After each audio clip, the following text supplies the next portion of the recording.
Bonjour et bienvenue dans cette vidéo consacrée aujourd'hui aux notions de vitesse, de temps et de distance. Commençons donc par le sommaire. Dans une première partie, nous allons définir les notions de vitesse, de temps et de distance. Dans une deuxième partie, nous allons parler des différentes propriétés que vous devez connaître le jour du concours. Et dans une troisième partie, nous vous donnerons quelques pièges que vous devez éviter et ferons quelques remarques et conseils. Commençons donc par définir les trois notions de vitesse, de temps et de distance. Durant toute la suite de notre cours, on va dire que v est la vitesse d'un objet qui parcourt une distance d pendant une durée t. On définit aussi t, la durée que met un objet pour parcourir une distance d à la vitesse v. Et enfin, on définit d, la distance parcourue par un objet pendant une durée t à la vitesse v. Procédons tout de suite à l'étude des différentes propriétés que vous devez connaître. Première chose à savoir, la vitesse est égale à la distance divisée par le temps.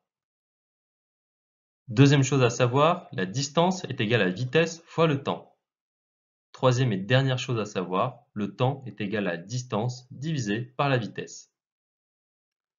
Procédons maintenant à l'étude de la troisième partie de notre cours. Un des grands pièges classiques que vous devez éviter, c'est d'utiliser une des trois formules que vous avez vues avant sans que les unités utilisées soient homogènes.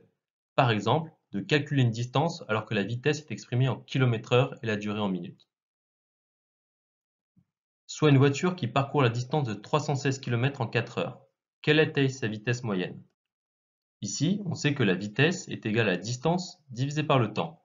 Dans notre cas, la distance est égale à 316 et le temps à 4.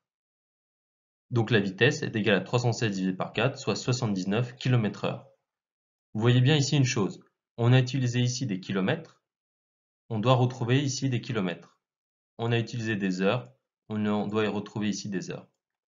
Si on nous avait demandé la vitesse moyenne en kilomètres secondes, il aurait fallu convertir 4 heures en secondes. Remarque, pour convertir des mètres secondes en km/h, il faut multiplier les mètres secondes par 3,6. De la même manière, pour convertir des km/h en mètres secondes, il faut diviser les km/h par 3,6.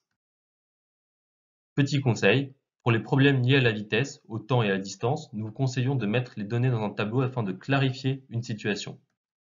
Voici le tableau tel que vous devez l'utiliser.